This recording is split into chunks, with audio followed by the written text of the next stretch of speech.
Morning everyone. Today we start exercise 12.2 of class 10th.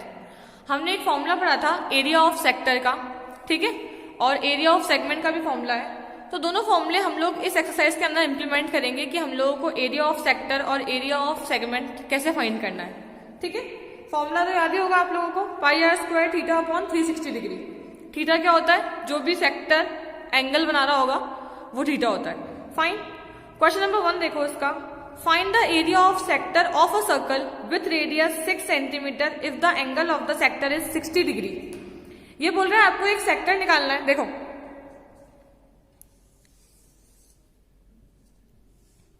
Radius है 6 centimetre, ठीक है, और 60 डिग्री एंगल के ऊपर।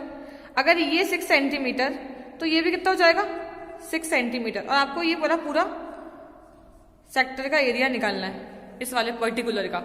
फॉर्मूला क्या होता है? Area of sector is equals to pi r square theta upon 360, ठीक है। पाई की वैल्यू पुट करो, आर स्क्वायर मतलब 6 इंटू 6, थीटा 60 अपॉन 360। कितना जाएगा आंसर हमारा?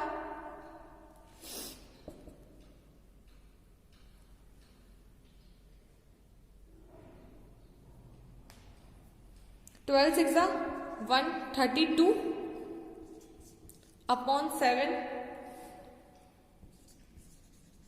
Centimetre square. सेंटीमीटर स्क्वायर लगाना क्योंकि आप एरिया निकाल रहे हो।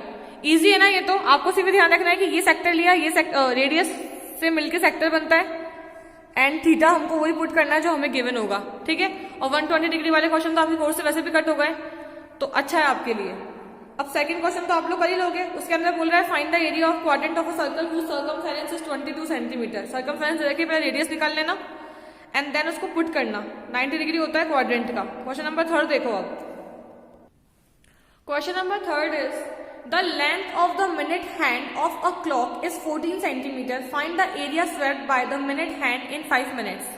देखो एक क्लॉक है, उसका सेंटर से लेके सबसे जो बड़ा वाला जो हमारी वो होती है ना, मतलब आर की जो वो होता है, आर का जो हैंड होता है, एक तो होता है मिनट का हैंड, एक होता है आर का हैंड, और एक होता है सेकंड वाला हैंड जो कि चलता रहता है कंटिन्यूअसली, उसको तो हम काउंट ही नहीं करते हैं, ठीक है। छोटा वाला होता है आर वाला, बड़ा वाला होता है मिनट वाला। तो इसकी रेडियस क्या हो जाएगी? बड़ा वाला हैंड, है ना, क्योंकि यहां से यहां तक जो पहुंचे दैट इज रेडियस, और वो काम कौन करता है? हमारा मिनट वाला हैंड। तो ये बोल रहा है कि इसका जो मिनट वाला हैंड है ना, उसकी लेंथ है 14 सेंटीमीटर। इसका मतलब हमें समझ में आया कि आर है 14 सेंटीमीटर, ठीक है। एंड दूसरी बात, जब उसने स्वाइप करा, मतलब पहले वो यहां था मान लो, एंड जब वो 5 मिनट के अंदर, 5 मिनट कितना होता है 12 से 1 पे पहुंचना इस केस में, तो 5 मिनट में हमको निकालना है कि उसने कितना एरिया स्वाइप करा, है ना। हमको निकालना है, क्या निकालना है? Area of sector, minor sector. सबसे पहले तो आप ये देखो कि एंगल कितना बनेगा। पूरा जो एक सर्कल होता है वो कितने डिग्री का होता है? 360 डिग्री का होता है ना। और पूरा ये यहां से वापस रोटेट करके यहां तक पहुंचेगा, तो कितना टाइम कंप्लीट होगा कि इन 1 आवर रोटेशन 360 डिग्री है, ठीक है। तो 5 मिनट में कितना रोटेशन हो जाएगा? In 5 minutes rotation will be 360 upon 60 r के लिए किया इंटू 5, 30 डिग्री। तो 30 डिग्री हमारा क्या आ गया? 30 डिग्री हो गया हमारा थीटा। तो थीटा क्या हो गया? 30 डिग्री। बस ये इंपॉर्टेंट था क्योंकि उसके बाद तो डायरेक्ट फॉर्मूला है pi r square theta upon 360।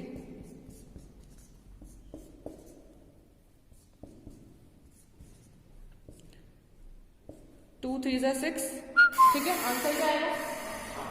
After solving हमारा आंसर कितना आएगा? 154 अपॉन 3 सेंटीमीटर स्क्वायर, ठीक है। आप इसको पॉइंट में ना निकाले, इसको यहीं छोड़ दें, है ना, क्योंकि आंसर ऐसे पॉसिबल है। फाइन। तो हमारा जो ये है आर वाला हैंड, मतलब सॉरी मिनट वाला हैंड जो है क्लॉक का, इन 5 मिनट्स वो कितना स्वाइप करेगा? 154 upon 3 centimetre square area swipe करेगा, ठीक है। अब आ जाओ क्वेश्चन नंबर 4 पे। Question number 4 is a chord of a circle of radius 10 cm subtends a right angle at the center. Find the area of the corresponding minor segment और major segment. अब आपको sector नहीं निकालना, आपको major और minor segment निकालना है। और दूसरी बात, जो दोनों रेडियस है ना हमारी सर्कल की, वो कितने डिग्री पे इंक्लाइंड है, वो है 90 डिग्री पे, क्योंकि वो बोल रहा है right angle at the centre. Right angle centre पे कितना होता है, 90 डिग्री। ठीक है, देखो माइनर सेक्टर और माइनर सेगमेंट निकालना है और मेजर सेक्टर निकालना है। सेगमेंट तो ये होता है माइनर सेगमेंट, क्योंकि जो पूरा आर्क है ना हमारा ही पूरा, इसमें से हमने एक ट्राइंगल निकाल दिया, तो ये माइनर सेगमेंट है ये। सबसे पहले हम लोग क्या निकालेंगे, सेक्टर, क्योंकि सेक्टर हमारे लिए इजी होता है, और उसने बोला मेजर सेक्टर निकालना है। तो मेजर सेक्टर के लिए ये वाला एंगल यूज आएगा, क्योंकि मेजर सेक्टर ये पूरा बड़ा वाला है, छोटा वाला छोड़ दो। देखो ये था ना, ये होता है माइनर सेक्टर, तो ये नहीं निकालना हमको उसका बचा हुआ निकालना है ना, रेस्ट ऑफ। तो कैसे निकालेंगे हम लोग, देखो पहले थीटा कैसे निकलेगा, पूरा कितने का होता है, 360 का।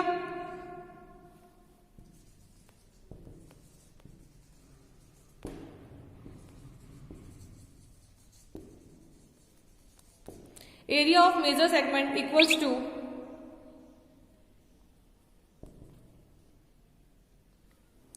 सबसे पहले तो 360 माइनस 90 कितना होता है, 270। ये तो हमारा थीटा हो गया। अब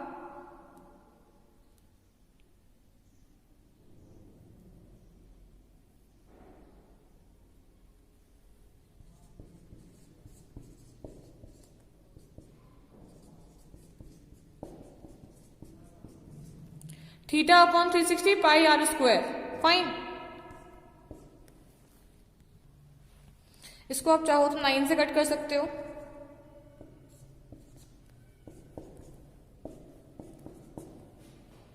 हमारा आंसर आ जाएगा 235.5 सेंटीमीटर स्क्वायर।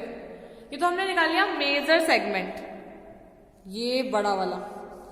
अब हमको निकालना है माइनर सेक्टर, सेगमेंट नहीं निकालना, सॉरी माइनर सेगमेंट निकालना है, सेक्टर नहीं निकालना। तो हमारे पास कोई तरीका नहीं होता है। इस पूरा हमने ये निकाला, सेक्टर निकाला, उस सेक्टर में से हमने ये ट्राइंगल माइनस कर दिया, ये वाला ये हटा दिया, तो हमारे पास रेस्ट में क्या बचेगा, यही बचेगा। तो हम लोग यही करेंगे, पहले हम लोग माइनर सेक्टर निकालेंगे एंड उसमें से हम लोग इसका ट्राइंगल माइनस करेंगे, कौन सा वाला, राइट एंगल ट्राइंगल। और आप लोग ध्यान रखना, जब भी राइट एंगल ट्राइंगल आपको गिवन होगा ना, आपको फॉर्मूला लगाना है half into base into height, सबसे सिंपल, क्योंकि ट्राइंगल का एरिया यही होता है half into base into height. अब देखो वैसे आप लोग ना सर्कल का एरिया निकाल के भी आप इसका ये वाला माइनस कर सकते हो, जो हमारा आया ना, क्योंकि जो बचा कुछ होगा वो यही होगा, छोटा वाला सेगमेंट, एंड उसमें से भी हम लोग ट्राइंगल का एरिया माइनस कर सकते हैं, कैसे भी कर सकते हैं। पर यहाँ पे हम लोग कौन सा अप्रोच रखेंगे कि हम लोग माइनर सेगमेंट निकाल लें पहले। Area of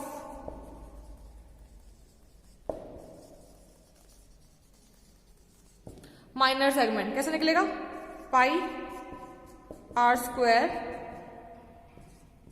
theta upon 360।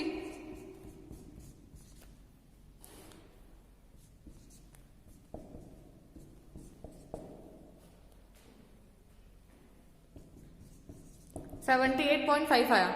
ठीक है, अब हमारे पास बड़ा वाला हमारा आंसर राशि भी आ गया, बड़े वाले सेक्टर का, छोटे वाला सेक्टर भी आ गया। उसमें से क्या माइनस करना है मुझे सेगमेंट निकालने के लिए, सिर्फ इसका ट्राइंगल का एरिया माइनस करना है, तो वो मैं यही कर देती हूँ। एरिया ऑफ ट्राइंगल क्या होता है, half into base into height, तो उसका बेस भी यही है, हाइट भी यही है। कितना आ रहा है, 50। इन दोनों को माइनस करो,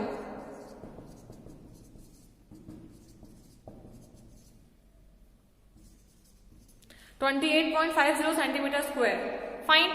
आपको जब भी ऐसा कोई सेगमेंट निकालना हो ना पर्टिकुलर, आप पूरा सेक्टर निकालो और उसमें से एक पर्टिकुलर एंगल माइनस कर दो, और एंगल डिपेंड किस पे करेगा, इसका थीटा, मतलब कितने एंगल पे ये है। अगर 90 हो तो half into base into height लगा दो, तीनों साइड इक्वल हो। अगर उसने बोला इक्विलेटरल है तो इक्विलेटरल का होता है √3/4 a स्क्वायर, है ना। आइसोसेलेस का भी है हमारे पास, तो डिपेंड करता है कि उसने क्या पूछा है हमसे। ठीक है, अब next question, question number 5। In a circle of radius 21 centimeter, an arc subtend at an angle of 60 degree at the center। देखो अगर 60 डिग्री जहां पे भी एंगल आ जाए ना, इसका मतलब जो ट्राइंगल बन रहा है ना वो कैसा बन रहा है, इक्विलेटरल, क्योंकि ऑलरेडी हमको पता है कि पूरे ट्राइंगल का सम कितना होता है 180। तो ईच एंगल, अगर एक एंगल 60 तो बाकी भी 60 है ना, क्योंकि सेम एंगल सबटेंड होता है ना सेम साइड से। तो कौन सा ट्राइंगल होता है ये, इक्विलेटरल ट्राइंगल। एंड बोल रहा है find the length of the arc. आपको लेंथ ऑफ द आर्क निकालना है, ये जिसका फॉर्मूला हमने पढ़ा था, theta upon 360 into 2 pi r. तो हमारा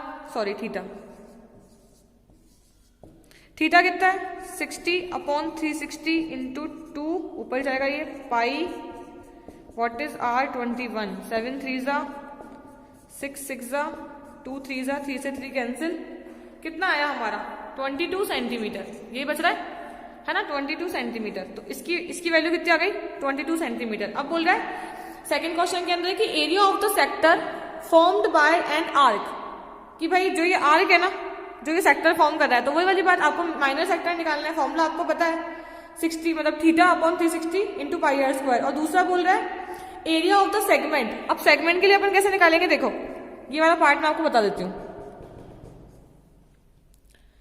सेगमेंट के लिए हम निकालेंगे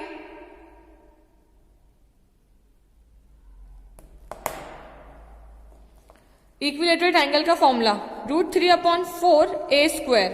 तो √3/4 साइड कितनी है इसकी 21 इंटू 21, ठीक है, ये आ जाएगा आपका 441 √3/4। हमने सॉल्व भी नहीं करा इसको, 21 का स्क्वायर करा 441 √3 as it is upon 4 centimetre square. इसको आप माइनस किससे करोगे, सेकंड वाले पार्ट से, जो कि आप खुद फाइंड करोगे ये इस सेक्टर के एरिया में से, ठीक है।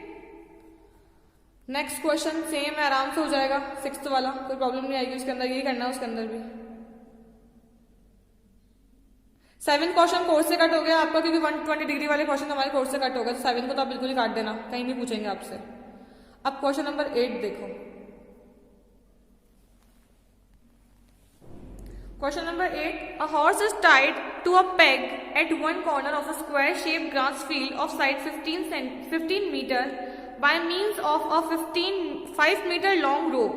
Find the area of the part of the field which the horse can graze and the increase of the grazing area of the rope were 10 meter long instead of 5 meter. आपको ना diagram दे रखा है, ठीक है, उसमें यहाँ पे ऐसे हॉर्स है और हॉर्स की रोप दे रखी है ये, और उस रोप की लेंथ है 5 मीटर, और जिस एरिया पे हॉर्स ग्रेज कर रहा है ना वो स्क्वायर शेप की है।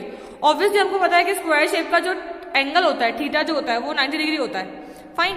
दूसरी बात ये हमसे बोल रहा है कि इसकी साइड 15 मीटर है पूरे स्क्वायर की, 15 सेम ही होती है, लेकिन जो हॉर्स की रोप है ना जहां से वो बना हुआ है, तो वो सिर्फ 5 मीटर है। ऑब्वियसली अगर उसकी रोप 5 मीटर है तो वो 5 मीटर वाले एरिया में ही ग्रेज कर पाएगा, मतलब यहां से भी 5 जा पाएगा एंड 5 5 5। तो हमने क्या मान लिया कि ऐसा मान लिया हम डायग्राम कि ऐसा कुछ होगा कि ये हमारा, हमको इस पूरे पार्ट का एरिया निकालना है माइनर सेगमेंट का, एंड हमारे पास रेडियस कितनी है 5 centimetre, and what we have theta 90 degree, ठीक है। ये तो वो पहला काम।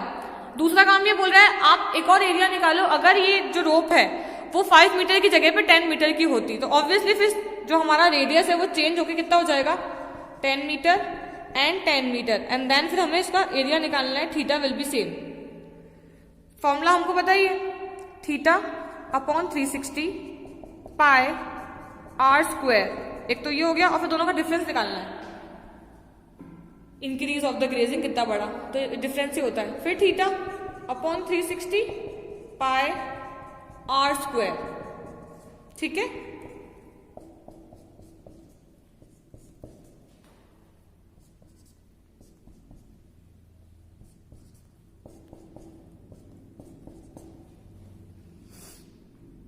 और उसने बोला था कि 3.14 यूज करना है पाई को, तो आप 3.14 यूज करें, कोई दिक्कत नहीं है, क्योंकि मल्टीप्लाई इजीली हो जाता है 3.14 से।